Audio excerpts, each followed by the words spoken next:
Vote পর্ব শেষ। গোটা বাংলা জুড়ে ভোটের যে দামামা সেটাও প্রায় শান্ত।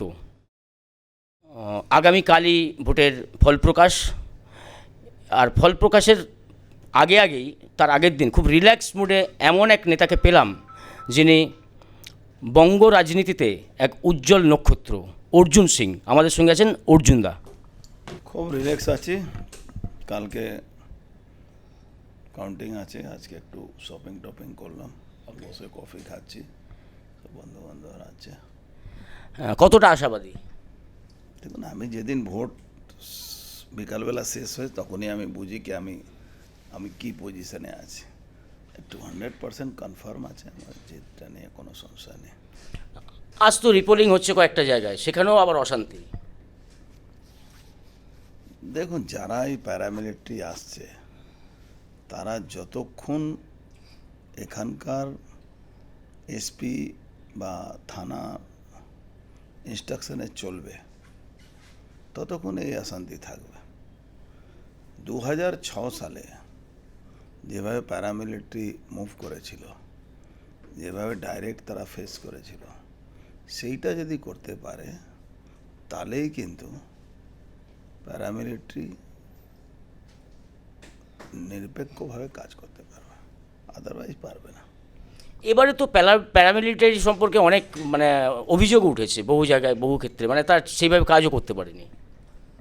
না, একটা জিনিস মার্ক করবেন, আমার মনে হচ্ছে 99.9% বুথে কোনো গণ্ডগোল হয়নি। যা হয়েছে রাস্তার উপরে হয়েছে। তৃণমূল নিজের ট্র্যাপে নিজে ফেসে গেছে।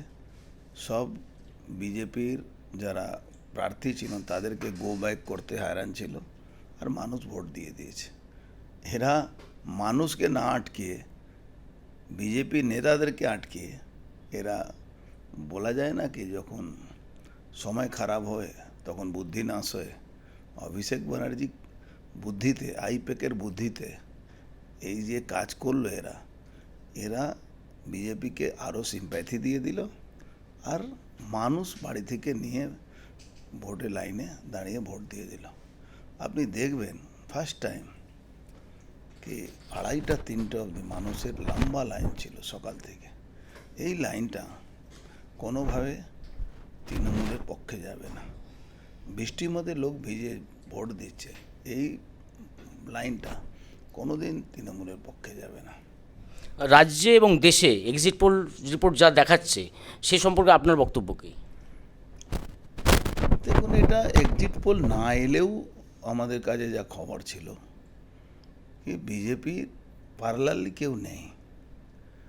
আর এখানে তো মমতা ব্যানার্জি আরেকটা কি বলা যায়, কারণ পিছনে কী আছে আমি জানি না। তো একটা সময় আমরা জানি যে she is a big politician, কিন্তু উনি যে লাস্টে বলতে শুরু করলেন কি ইন্ডি জোট 290 পাবে, 310 পাবে, তখন ওনার যে মাইনরিটি ভোটটা ছিল, এই মাইনরিটি ভোটটা ড্রাইভ করে গেল কংগ্রেস সিপিএমের দিকে। এটা উনি বুঝতেই পারলেন না উনি কী ভুল করলেন। আমি নিশ্চিত এটা আইপ্যাকের পরামর্শের উপরে, অভিষেকের পরামর্শের উপরে করেছেন। আইপ্যাক 200% কোথা দ্বারা পরিচালিত হয় এটা একটা তদন্তের ব্যাপার আছে। ইদানিং দেখা যাচ্ছে মাইনরিটি সেক্টর তারাও বিজেপির দিকে আসছে এবং দলে দলে মাইনরিটিরা বিজেপিতে যোগ দিয়েছে। সম্প্রতি নদিয়াতে যে ঘটনাটা ঘটলো, ভোট পরবর্তী ঘটনা, একজন মাইনরিটি পরিবারের একজন বিজেপি সমর্থক, তাকে হত্যা করা হলো। দেখুন, মমতা ব্যানার্জি এই পার্টিশনটা করে রেখেছিলেন, কিন্তু মাইনরিটি লোকেরাও এবার বুঝতে পারছে কি কেন্দ্র সরকার যা যে প্রজেক্টগুলো দিচ্ছে কোথাও তো মাইনরিটি বাদ নেই। তাহলে অযথা মাইনরিটিকে নিজের ভোট ব্যাংক বানিয়ে লেলিয়ে দিয়ে বিজেপির থেকে শত্রুতা বাড়িয়ে, আজকে যদি বিজেপির সঙ্গে যদি মাইনরিটি থাকে তো নিজের কমিউনিটি, নিজের সম্প্রদায়, নিজের সমাজের মানুষের জন্য তো বলতে পারবে। আজকে যদি বিজেপি দলে মাইনরিটিরা না থাকে তো লোকসভা বিধানসভা কি আওয়াজ তুলবে? আগামী 50 বছর মোদিজি, মানে মোদিজি তো অতদিন থাকবেন কি না থাকবেন ভগবান করুক থাকুক, কিন্তু বিজেপি তো থাকবে। BJP second third fourth generation আসবে। 50 বছর সরাবার কোনো জায়গা নেই। তাহলে 50 বছর ফিউচার বিজেপিতে আছে, এটা মাইনরিটির লোকেরা, ভাইরা যারা লেখাপড়া জানে, লেখাপড়া করেছে, তারা কিন্তু ভালো করে বুঝতে পারছে। আপকি বার 400 পার হবে। দেখুন, মোদিজি বলেছেন তো কিছু না কিছু তো হবে। মোদিজি তো এমনি মমতা ব্যানার্জির মতন বলবেন না কি, কখনো বলবেন 310 হবে, কালকে বলছেন কি আমি বাংলার বাইরে কিছু জানি না। তো আপনি 310 কী করে বললেন, আবার বাংলার বাইরে জানি না কিছু? উনি মোদিজি আছেন, উনি যখন বলেছেন কি 4 জুনের পরে বাংলার ভূমিকম্প আসবে, রাজনীতিক দেশের মধ্যে রাজনীতিক ভূমিকম্প আসবে, পরিবারবাদ ধ্বংস হয়ে যাবে, তাহলে সামথিং কিছু তো আছে। পশ্চিমবঙ্গে 30 পার করবে? না পার করার কোনো জায়গা দেখছি না। মাইনরিটি ভোট যেভাবে ডাইভার্ট হয়েছে, সেটা পাওয়ার চান্স বেশি আছে। বনি কে? কোন বনে? এই যে অর্জুন বাড়াবাড়ি করবি না, চমকালো আপনাকে? হতে পারে, কেউ হবে, কোনো লোক, কোনো ভদ্রলোক হবে, ঠিক মনে নেই আমার। কতগুলো সিগনিফিক্যান্ট আপনার কেন্দ্র, যেমন ধরুন তমলুক, অভিজিৎ গাঙ্গুলি, জাস্টিস অভিজিৎ গাঙ্গুলি দাঁড়িয়েছেন।